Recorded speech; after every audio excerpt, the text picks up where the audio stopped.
Bienvenidos a este video tutorial de química biológica.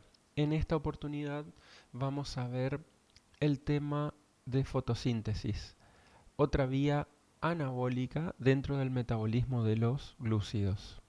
Habíamos visto que teníamos este diagrama general como mapa de rutas metabólicas en el interior de una célula. Habíamos visto que la etapa 1 del metabolismo se refería al manejo de las macromoléculas, la etapa 2 al manejo de los monómeros y en la etapa 3 teníamos a las moléculas de tamaño pequeño y biometabolitos que son comunes a muchas vías metabólicas.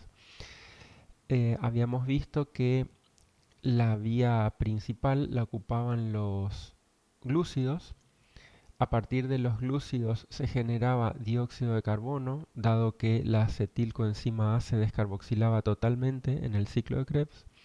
Y luego, para cerrar este ciclo, este dióxido de carbono es tomado por los vegetales, que es posteriormente hidratado con el agua con el que las raíces nutren a los capilares vegetales. Este carbono se hidrata con el agua y con la energía lumínica se forman los hidratos de carbono. Primeramente se forma gliceraldehído 3-fosfato, que es un metabolito de la vía glucolítica, y posteriormente este gliceraldehído 3-fosfato se anaboliza primero a monosacáridos y luego a polisacáridos. De esta manera entonces se cierra un ciclo que equilibra el manejo del carbono en la naturaleza.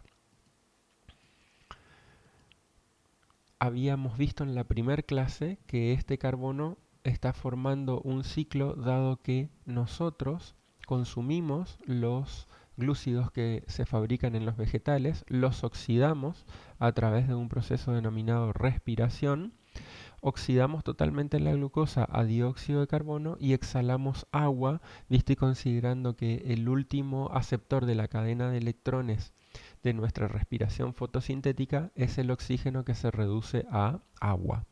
Entonces, estos dos elementos son anabolizados utilizando la energía del sol nuevamente a glúcidos. Tenemos una reacción global en donde vemos que los 6 carbonos de la glucosa se transforman totalmente en dióxido de carbono y el oxígeno que inspiramos se termina reduciendo a agua. Obviamente la reacción es espontánea. Estas reacciones anabólicas, denominadas fotosintéticas, se producen en el cloroplasto. El proceso fotosintético tiene dos etapas, una de localización y otra de requerimiento energético. Se denomina etapa luminosa la primera etapa. En esta etapa se sintetizan los sustratos que luego van a ser utilizados en la etapa oscura o etapa sintética. Si analizamos la localización del cloroplasto, vemos que estas organelas están en el citoplasma, muy abundantes, por cierto, en la célula vegetal. Son similares a las mitocondrias en cuanto a que tienen una membrana externa lisa, pero la membrana interna también es lisa. Luego tiene una cavidad interior que se denomina estroma, y en el estroma hay otras estructuras que se acomodan en tándem y que se denominan tilacoides. Un conjunto de tilacoides forman una grana que tiene una disposición similar a una pila de monedas. Luego las diferentes granas están conectadas unas con otras por una prolongación de uno de los tilacoides que se denomina lamela. Y esta lamela puede dar al estroma y por eso se denominan lamelas del estroma, o bien pueden dar a otro tilacoide y por eso se denominan lamelas del tilacoide. Si nos fijamos cuál es la función de estas partes del cloroplasto, vemos que los tilacoides están más bien relacionados con la etapa luminosa y el estroma está más bien relacionado con la etapa oscura. ¿Qué ocurre en la etapa luminosa? Vamos a ver que los tilacoides tienen pigmentos que captan la energía luminosa. Esa energía luminosa es utilizada para oxidar a una molécula de agua y esta molécula de agua se oxida a oxígeno, que es el oxígeno que se libera.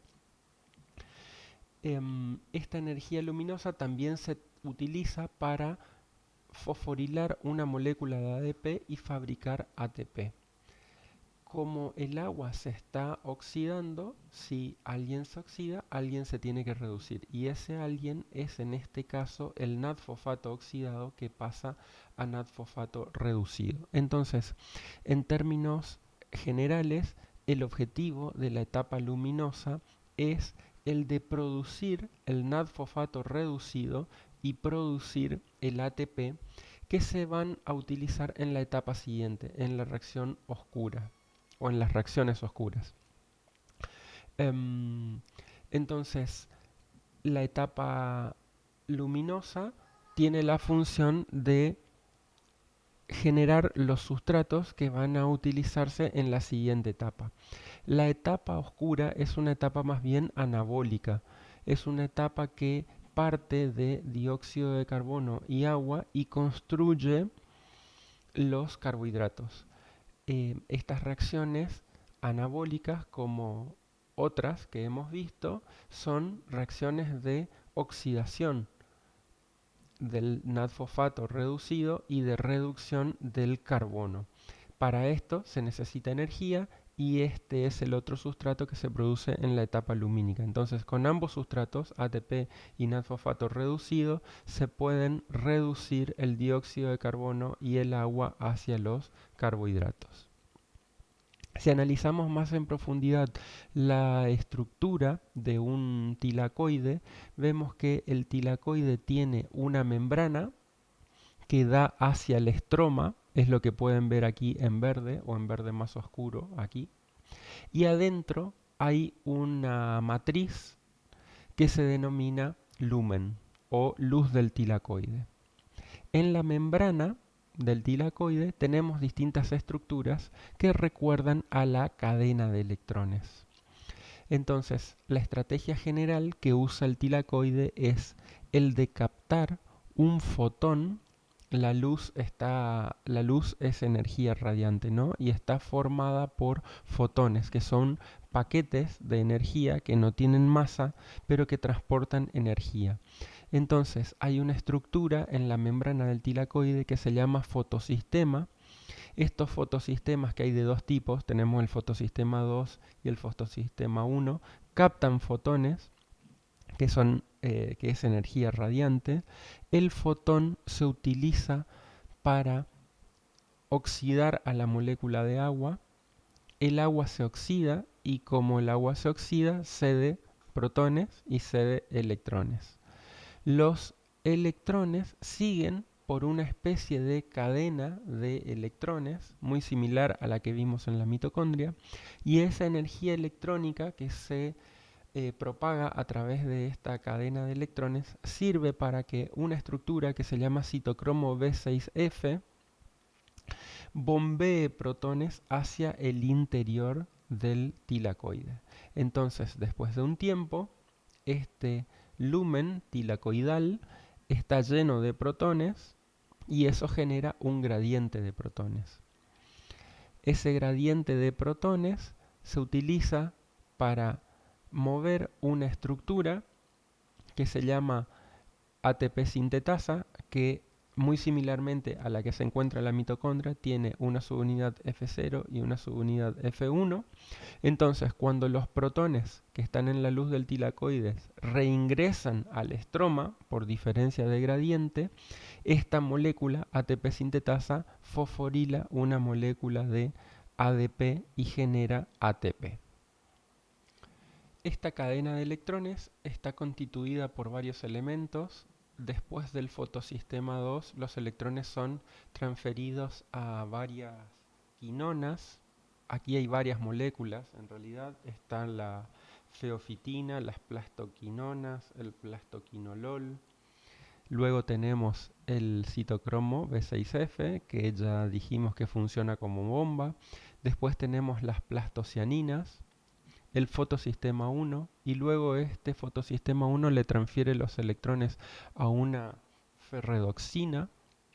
Esta sustancia oscila en dos estados: la oxidada, que recibe electrones y se reduce a ferredoxina reducida, y finalmente esta molécula le transfiere los electrones a una molécula de NAD-fosfato oxidado, que se termina transformando en NAD-fosfato reducido.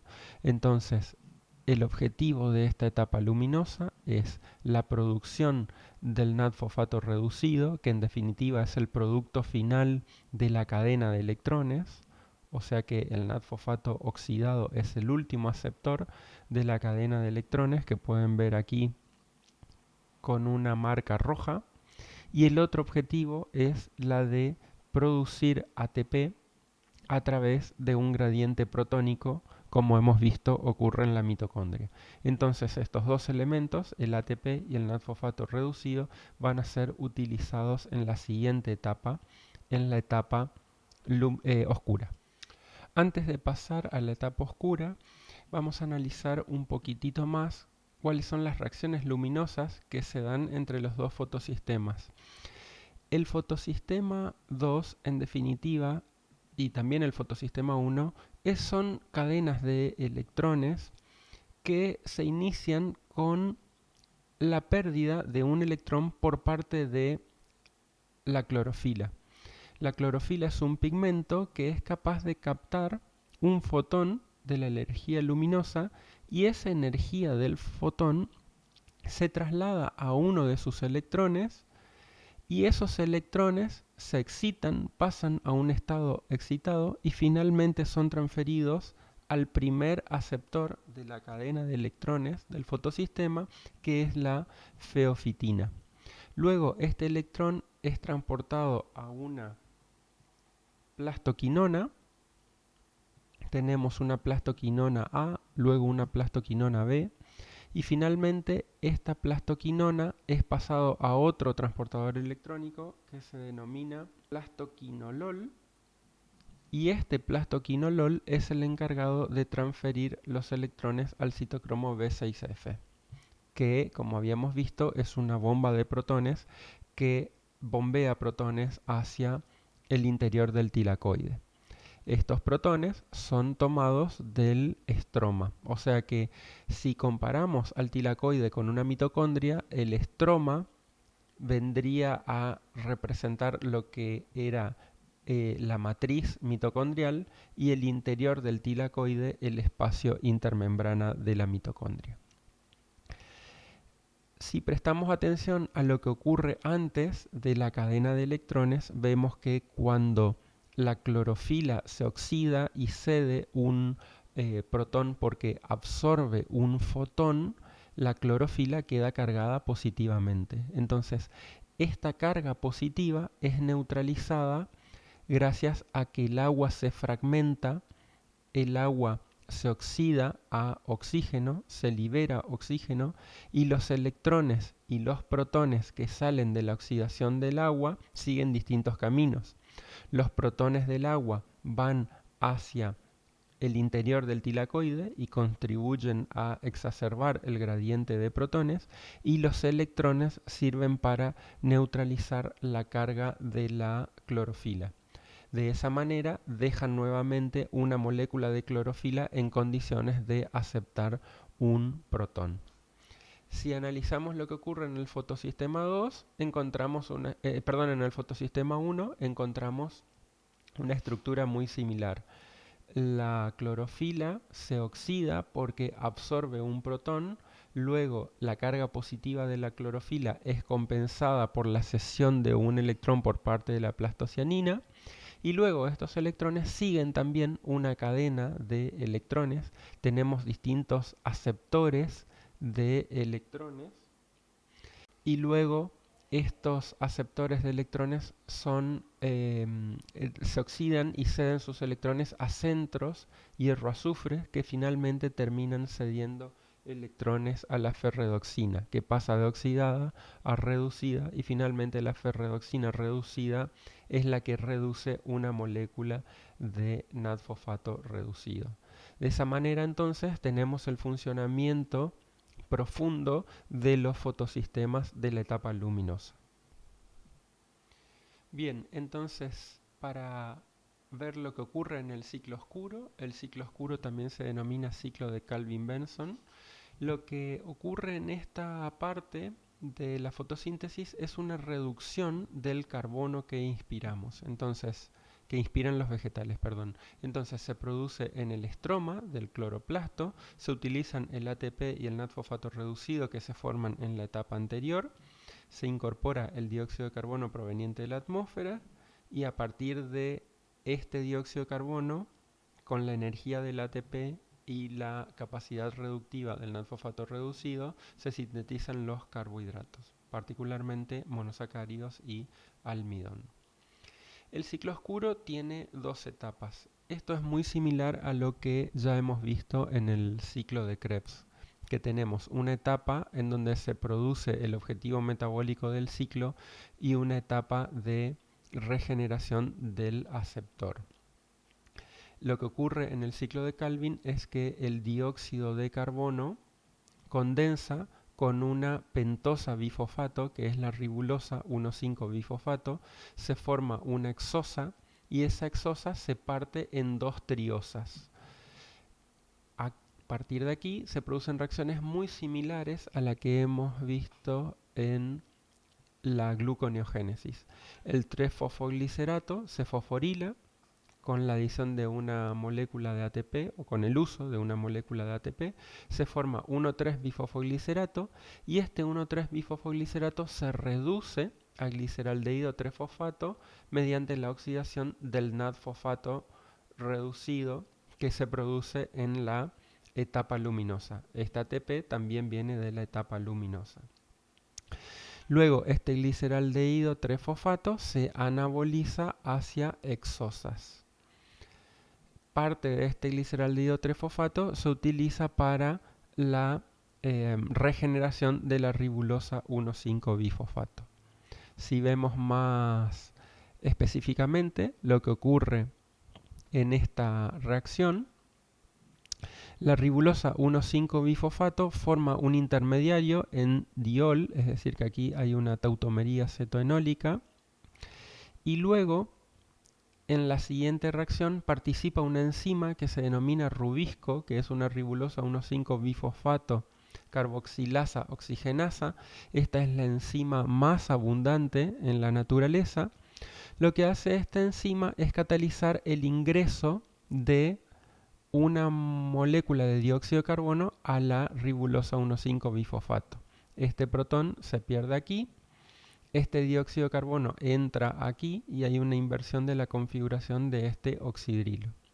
Luego, este intermediario se hidrata, es decir, una molécula de agua entra a este carbono. El grupo carbonilo termina transformado en un carbono con dos oxidrilos. Este es un intermediario hidratado muy inestable que termina partiéndose en dos triosas fosfatos, es decir, dos moléculas de 3-fosfoglicerato. De esa manera se fija el dióxido de carbono a una pentosa. Y luego en la siguiente reacción lo que ocurre ya es muy sencillo si se tiene en claro la vía gluconeogénica. El 3-fosfoglicerato se fosforila en la posición 1, se forma 1,3-bifosfoglicerato y esta molécula, el 1,3-bifosfoglicerato, se reduce a gliceraldehído 3-fosfato mediante la oxidación del NADFosfato reducido. Entonces, las triosas que se van generando en esta etapa del ciclo tienen al menos tres destinos. El primer destino, y el más obvio, es la síntesis de exosas. Esto ocurre dentro del cloroplasto, particularmente en el estroma, como ya habíamos visto. Todas estas reacciones son muy claras a esta altura del curso, si se tiene en cuenta la glucólisis o la vía gluconeogénica, lo que ocurre para la síntesis de hexosa es que una molécula de gliceraldehído 3-fosfato reacciona con una dihidroxiacetona 3-fosfato. Entonces se va a producir una hexosa. Esta hexosa es la fructosa 1,6-bifosfato.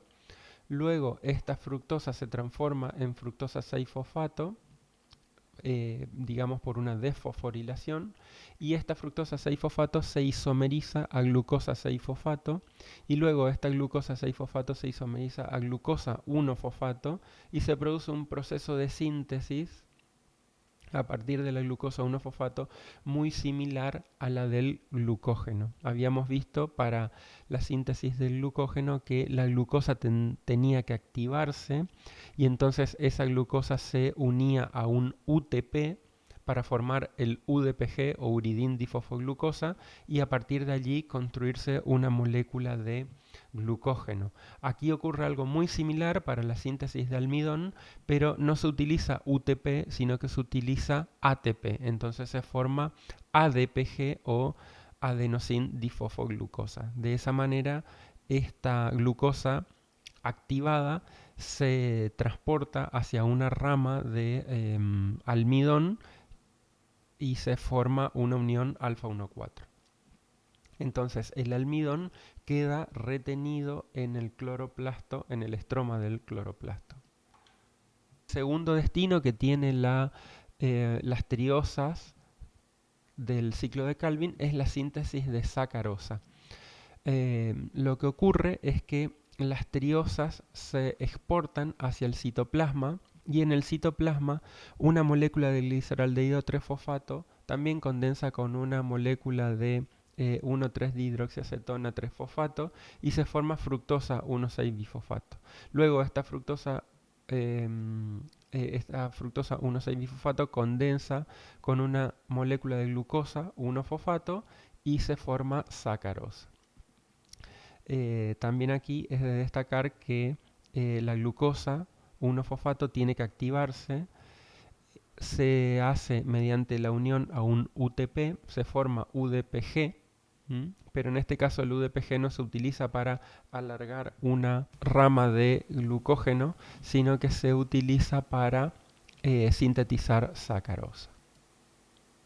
Entonces, resumiendo lo que ocurre en el ciclo de Calvin, se fija el dióxido de carbono, se forma una triosa fosfato y esta triosa fosfato se transforma en fructosa 1,6-difosfato y esta fructosa 1,6-difosfato se isomeriza a glucosa y esta glucosa se activa y se utiliza para la síntesis de almidón.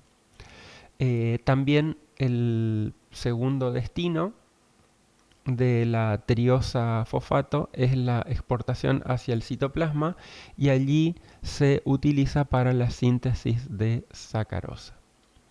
Entonces, conclusión de esta diapositiva, el almidón se retiene en el cloroplasto, particularmente en el estroma, y la sacarosa se sintetiza en el citosol.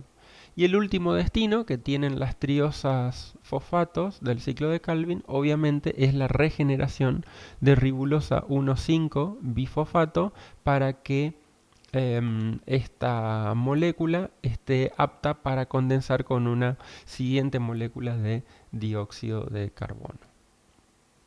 Entonces, la reacción global de la etapa oscura es la utilización de dióxido de carbono, particularmente 6 moléculas de dióxido de carbono, 12 moléculas de NAD-fosfato reducido, 18 moléculas de ATP, obviamente esta es una reacción anabólica, y como producto final de esto tenemos la síntesis de una hexosa que puede tener distintos destinos metabólicos en la célula vegetal.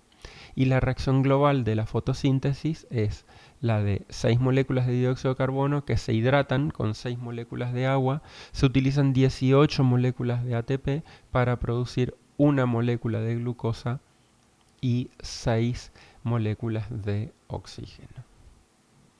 Bien, esto es todo lo que deben saber del proceso anabólico de la fotosíntesis.